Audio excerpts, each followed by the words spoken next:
community is critical.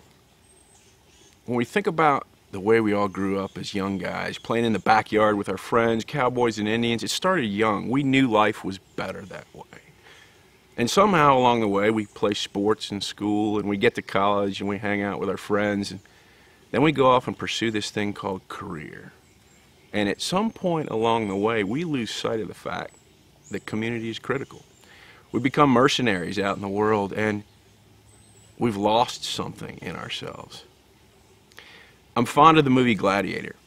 And if you remember the scene in Gladiator when they're all standing in the tunnel ready to go out into the arena, expecting to die, Maximus says to the men, the only way we can survive is if we stay together. And you'll remember when they come out through the gates, they're fighting pretty significant odds, and they are meant to die. And you see many of the guys that stay out on their own, and they're in the periphery of the scenes, and they're being picked off one by one, and it's brutal. It's brutal. But those that heed the call to band together into community come together in that scene.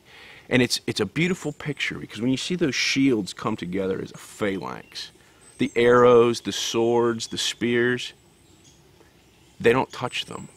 They're impenetrable in that moment. And when we come together as a body of believers in like harmony with one another, we have to recognize that there is an enemy, and we do it for a reason. It's not just that it feels good. It does. But there's a reason behind it. So when you're looking at the module for community, I'd encourage you to also think about the book Bos Cafe, one of the offerings in this section.